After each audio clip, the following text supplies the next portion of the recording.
آپ کو کیا لگتا ہے کہ پرویز صاحب، پتہ نہیں ابھی ہمیں یہ ڈسکس نہیں کرنا چاہیے یا کرنا چاہیے، ہمارے پوڈ کاسٹ میں پرویز صاحب آ گئے ہیں تو آپ کو کیا لگتا ہے کہ ان کی شناخت جو ہے وہ اسلام ورسز سائنس میں نے ان سے کتاب بن گئی، جبکہ ہیں تو وہ سائنٹسٹ. پچھلے دنوں میں نے ان سے بہت مختصر سی بات کی. میں نے کہا حضور آپ کی مذہب بیزاری کی وجہ سے میں جو آپ سے فائدہ لینا بھی چاہتا ہوں وہ نہیں لے پا رہا.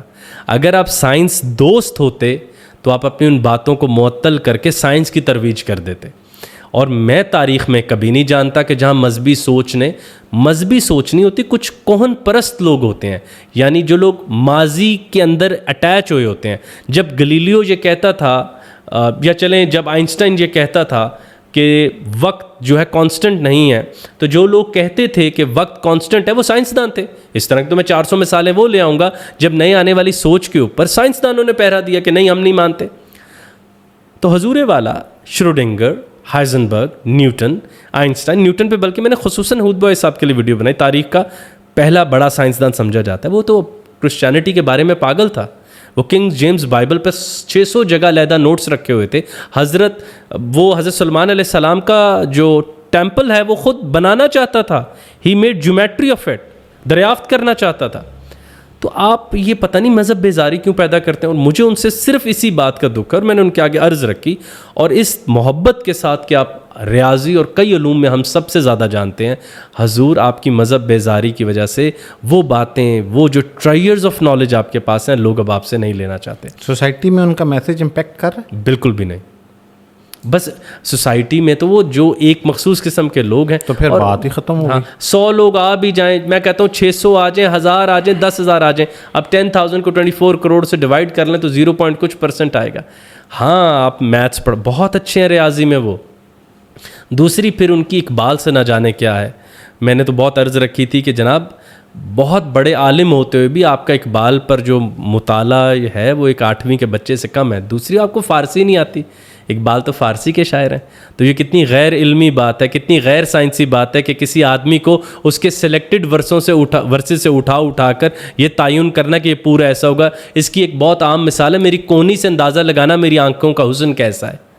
تو یہ بہت بڑی زیادتی ہے. اور اقبال نے جو ملائیت کے خلاف آپ کھڑے ہوتے ہیں، سب سے پہلے جو کھڑا ہوا وہ اقبال تھا. وہ تو آپ کے قبیل کا تھا، بلکہ آپ کے قبیل کا رہنما تھا. تیسری بات آپ کہتے ہیں وہ اینٹی سائنس ہے. اقبال سے زیادہ فلسفی کسی نے مسلم تہذیب کو آج تک متعارف نہیں کرائے. یہ میرا آج آپ کی پوڈ کاسٹ میں اوپن چیلنج ہے. اقبال سے زیادہ مغربی مفکرین کسی نے مسلم تہذیب کو متعارف نہیں کرائے، ڈاکٹر علی شریعتی کو شامل کر کے کسی نے نہیں کرائے.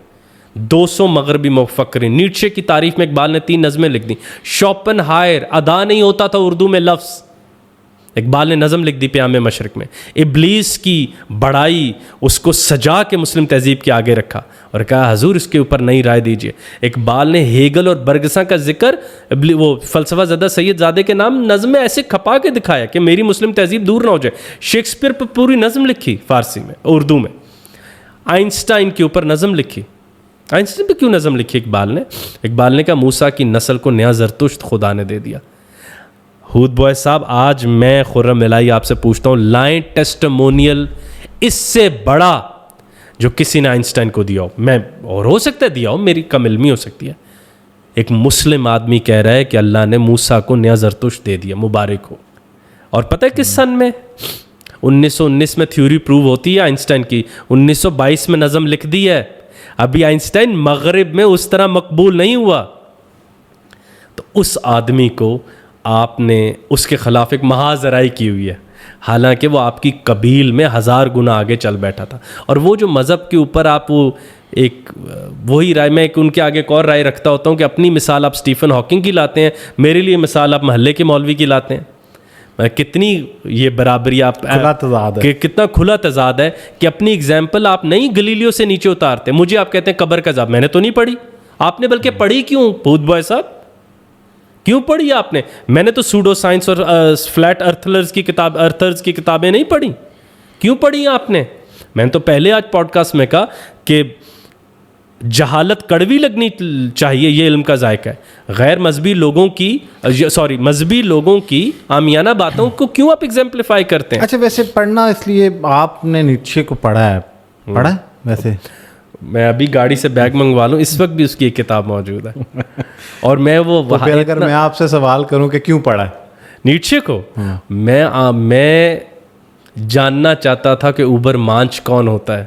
میں بونو کو انسان نہیں کہنا چاہتا تھا. مجھے اقبال نے کہا بونو کو انسان نہ مان لینا خرم الہی, نیٹشے کو پڑھو تاکہ تمہیں پتہ چلے انسان کا کم از کم قد خدا نے کتنا طے کیا. اور وہ متعارف کرانے والا نیٹشے ہے جس کے بارے میں احمد جاوید صاحب کا کال کہ سورے اسرافیل چوری کر لیا. جب اس نے لکھا تو ایسی آوازیں گونجی کائنات میں. بلیک ہول سے زیادہ آواز وہ اپنے ایک پیراگراف میں پیدا کر سکتا ہے. اور علامہ محمد اقبال نے کہا کہ اس کا ذہن کافر اور دل مومن ہے.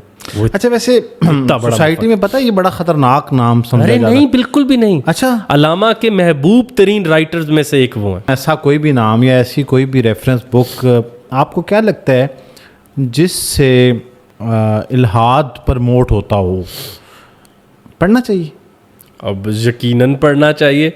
ارے بھائی بالکل, گھبراہٹ ہی نہیں. میں جب ڈنمارک جانے لگا تو وہاں سے فون آیا تو میں نے وہاں ایک آدمی کو کہا یاد رکھنا ڈنمارک میں غزالی نہیں ملتا, لیکن اسلام آباد میں مسٹر بکس پہلے شیلف پہ رچرڈ ڈاکنز پڑا ہوا ہے. پہلے شیلف پہ تسپوک زراتوسترا, تاریخ کی سب سے بڑی ملحد کی جو کتابیں, یہ لوگ کہتے ہیں, میں تو نہیں مانتا, رچرڈ ڈاکنز کی گاڈ ڈیلوژن پہلی کتاب پڑھی ہے مسٹر بکس پہ. آپ کو لگتا نہیں ہے کہ اگر ایک ذہن کچھ سیکوینس ہونا چاہیے؟ کیونکہ اگر اس کا جواب میں پہلے دے دوں, اس کا چھوٹا سا جواب یہ ہے کہ اگر آپ کو لگتا ہے کہ آپ ملحد کی کتاب پڑھ کے آپ کا ایمان چلا جائے گا, اتنا کمزور ایمان ویسے ہی واپس کر دینا چاہیے. ایمان کانچ کے گلاس جیسا نہیں ہوتا کہ وہ ملحد کے 2 لکھے ہوئے صفحے پڑھ کر واپس کر دیا جاتا ہے. کنفیوژن کریٹ کر سیکتا ہے, نئے سوالات اس ذہن پر اور طرز کھانا چاہیے. ہمارا مذہب وہ تھا جس میں حضرت ابراہیم علیہ السلام نے اللہ تعالیٰ سے پوچھا تھا, کالا ابراہیم رب ارنی کیف تحیی الموتی, اللہ عز و جل کریٹر آف دا ورلڈ سے وہ بات کر رہے ہیں جس نے ابراہیم کو پہلی دفعہ پیدا بھی تو کیا جب ابراہیم معدوم تھا, اینیلیٹڈ تھا, نان ایگزسٹنٹ تھا. اور ایگزسٹنس ایک وقت تھا یاسر جنجو اور خرم تھے ہی نہیں بھائی, آپ نم دونوں نہیں تھے, آج ہیں. اب موجود ہو کر ہم کہہ رہے ہیں ہاں جی اللہ میاں آپ مجھے دوبارہ کیسے زندہ کریں گے. مخاطب کس سے ہیں؟ وہ جو کائناتوں کا بادشاہ ہے, رب العالمین کو. تو اسلام میں تو ایسی باتیں تاریخ میں ہزاروں دفعہ ہوتی رہی ہیں. یہ تو میں پہلی دفعہ, اب یہ کیونکہ قرآن ایک ظاہری بات ہے انسانوں کی زندگی دیکھ کر اس کی وہ اللہ تعالیٰ نے رکھی ہے, تو یہ کتنا بڑا واقعہ ہے کہ حضرت ابراہیم علیہ السلام آرام سے پوچھ رہے ہیں اللہ تعالیٰ نے کہا تو آپ کو مجھ پر یقین نہیں؟ تو انہوں نے کہا واللہ کل یطمئن قلبی, دل کی تسلی نہیں ہو رہی. تو اللہ تعالیٰ نے کہا کہ آپ وہ پرندے لیں, آدھے ادھر رکھیں آدھے ادھر, اور ہم انہیں کریں گے. تو اسلام میں تو ایسی کنفیوژن اس اسٹیٹ آف سرٹینٹی سے زیادہ عزیز ہیں جہاں پر آپ چھپ کر ایک مورچوں میں بیٹھ کر اسلام آپس میں پڑھتے رہنے کا نام اسلام ہے. میں آپ سے ایک عرض رکھتا ہوں, اب بات ہو رہی ہے مارز پر جانے کی, ٹھیک, قرآن کی پہلی سورہ فاتحہ الحمدللہ رب العالمین. اللہ نے تو عالم کا خدا خود کو کہا ہی نہیں تھا, عالمین کا خدا خود کو کہا تھا. جس وجہ سے اقبال کہتا تھا کہ زمیں اگر تنگ ہے تو کیا ہے, فضائے گردوں ہے بے کرانہ. یار زمیں پر حکومت نہیں ہوئی مسلمانوں, کوئی بات نہیں, وہ 1 ٹریلین سٹارز پڑے ہیں, ادھر چلے چلتے ہیں. اب ذرا کینوس دیکھیں, اگر آپ کا ایسا آدمی رکھ دے تو کتنا بڑا ہو جائے گا. آپ ایتھیزم پر جیسے کہ ابھی آپ پوچھتے خرم وہ نہ چلا جائے, ہم بلکہ الٹ ان کو پوچھتے ہیں کہ کوئی بھی سماجی نظام مارس پر کون سا جانے والا ہے. میں تو عموماً پوچھتا ہوتا ہوں مارس کا معاشی نظام کون سا ہے؟ ایلون مسک صاحب, وہ نظام جس نے اس زمین کو رہنے کے لائق نہیں چھوڑا. تو ہمارے مذہب سے آپ کو کیا اعتراض ہے؟ ذرا معاشی نظام پہلے طے کیجئے. کیا سوالات لے کے جو آپ نے, بلکہ جو آپ نے جہاں سے آج پوڈ کاسٹ بھی شروع کی, میں نے آج پچھلے دنوں یہ کہا ہے بھائی اللہ ملے نہ ملے ٹائیوں کے 6 برانڈ کے نام ضرور آنے چاہیے. تو کیا اس کو ترقی کہنا ہے کہ ٹائی اور جراب میچ ہو گئی ہے لیکن پھول اور کانٹے کا ربط نہیں پتہ چلا اس آدمی کو؟